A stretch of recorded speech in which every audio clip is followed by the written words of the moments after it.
नमस्कार, आपलं स्वागत करतो. आपलं चॅनल नक्की सबस्क्राईब करा आणि आपली प्रतिक्रियाही नक्की कळवा. गेल्या 1 वर्षभरापूर्वी बीड जिल्ह्यातील मस्साजोगचे सरपंच संतोष देशमुख यांची अत्यंत क्रूरपणे हत्या करण्यात आली आणि या हत्येमुळे संपूर्ण महाराष्ट्र हळहळला. या हत्येला जवळपास 1 वर्ष पूर्ण झालं. आज त्यांचा प्रथम पुण्यस्मरण दिन होता. संतोष देशमुख यांना अत्यंत क्रूरपणे मारलं आणि महाराष्ट्रामध्ये अशी हत्या, उघडपणे हत्या, त्याचे व्हिडिओ व्हायरल केले, फोटो व्हायरल केले. अपहरण करून झालेली हत्या महाराष्ट्रामध्ये पहिल्यांदाच अशी घडली असेल की जी खुलेआम करण्यात आली आणि त्याला राजकीय पाठबळ होतं. यामध्ये मोठे गुंड सहभागी होते ज्यांच्यावर राजकीय बरदस्ता होता.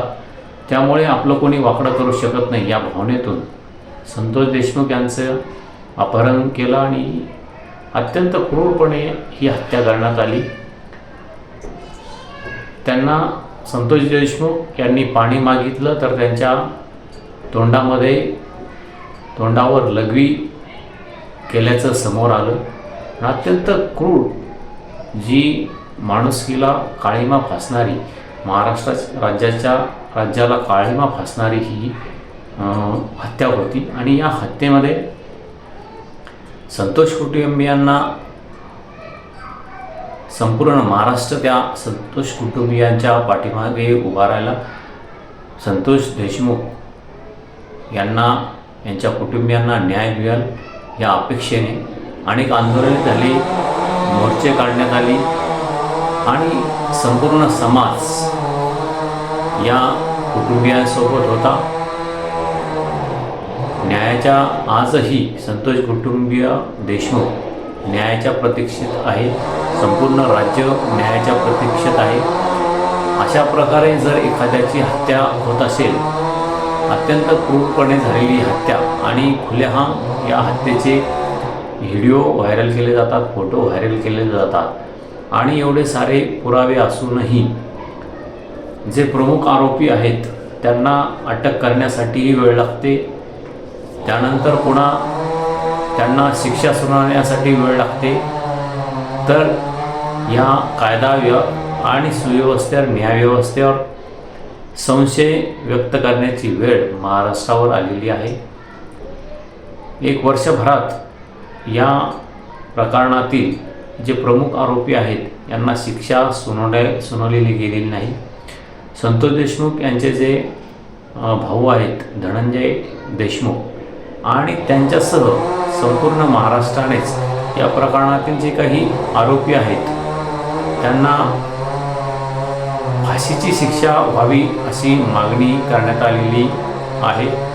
आणि या प्रकरणामध्ये वाल्मिक कराड हा प्रमुख आरोपी आहे आणि त्याला फाशीची शिक्षा, त्याच्याबरोबर जे आहेत त्यांना फाशीची शिक्षा आणि धनंजय मुंडे या भागातील राष्ट्रवादी काँग्रेसचे जे नेते आहेत त्यांचे आणि वाल्मिक कराड यांचे संबंध आहेत. त्यामुळे मनोज जरांगे पाटील यांनी या प्रकरणामध्ये धनंजय मुंडे यांना सहआरोपी करावं अशी मागणी गेल्या वर्षभरापासून लावून धरलेली आहे. मात्र धनंजय मुंडे यांच्यावर अद्यापही या संदर्भात कोणतीही कारवाई झालेली नाही आणि 1 वर्षाचा कालावधी लोटल्यानंतरही या प्रकरणातील जे आरोपी आहेत त्यांना शिक्षा झालेली नाही.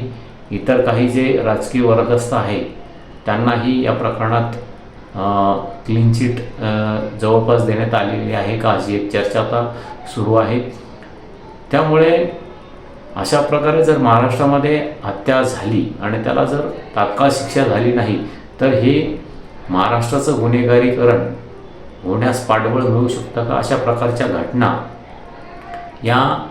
या प्रकरणामध्ये जर संतोष देशमुख यांच्या प्रकरणामध्ये सर्व पुरावे असतानाही जर आरोपीला तात्काळ शिक्षा होत नसेल, 1 वर्षाचा कार्यकाळ जर आरोपीला शिक्षा सुनावण्यास लागत असेल तर खुलेआम मर्डर का होणार नाहीत असा प्रश्न पडतो. खुलेआम हत्या होणार नाही, बलात्कार होणार नाहीत.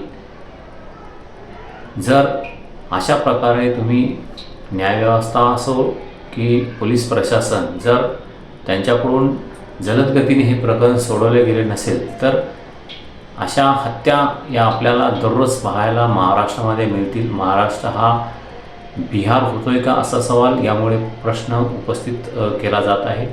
आणि बिहारच्याही पुढे आपली परिस्थिती जाईल का? बिहारच्या भागातील जी गुन्हेगारी आहे त्यालाही लाजवेल अशी परिस्थिती महाराष्ट्रामध्ये निर्माण होते का? संभाजीनगरमध्येही गेल्या 2-3 महिन्यामध्ये खुलेआमपणे असे मर्डर झालेले आहेत. लोकांच्या समोर हे मर्डर झालेले आहेत आणि त्यामुळे कायदा आणि सुव्यवस्थेचा धाक राहिला आहेत का असाही सवाल उपस्थित होतो.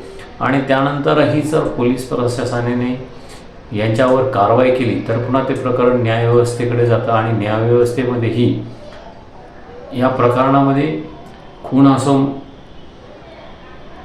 की बलात्कार असो या प्रकरणामध्ये अत्यंत संवेदनशील असे हे प्रकरण आहे. त्यामुळे संबंधित कुटुंबांना न्याय मिळवण्यासाठी या प्रकरणाचा छडा जास्तीत जास्त 1-2 महिन्यामध्ये लागणं अपेक्षित आहे. आणि पुरावे असताना तर तात्काळ या आरोपींना शिक्षा झाली पाहिजे. माझं तसं होत नाही.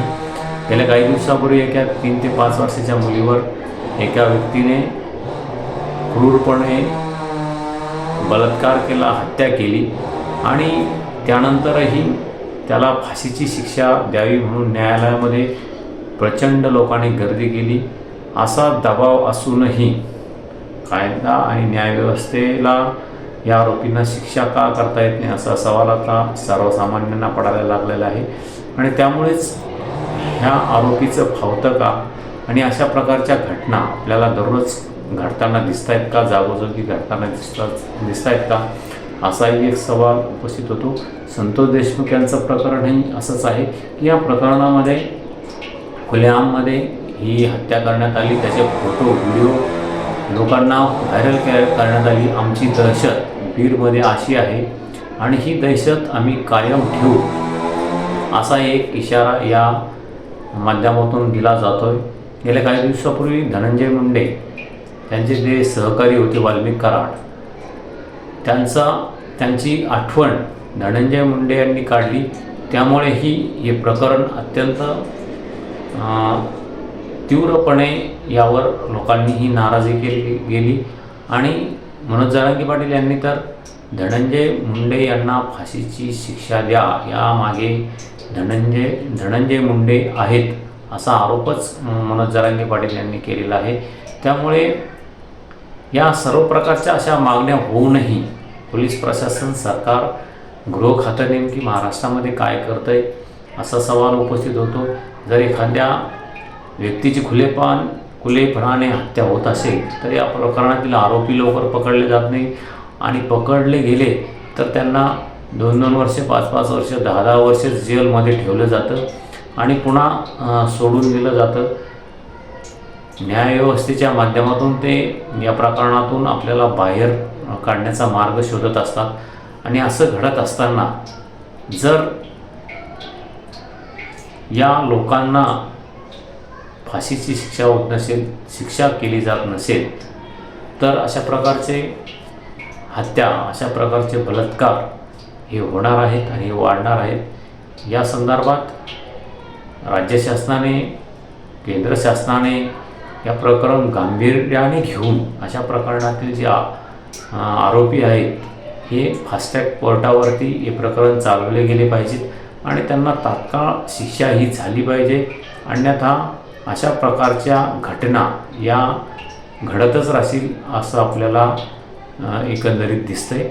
आणि या प्रकरणात आरोपींना शिक्षा होण्यासाठी, न्याय मिळण्यासाठी का उशीर लागतो असाही सवाल आता सर्वसामान्यांकडून उपस्थित केला जातोय.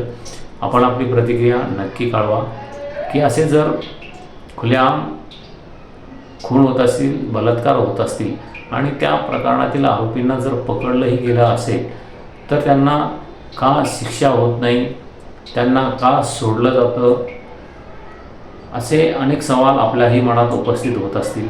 मात्र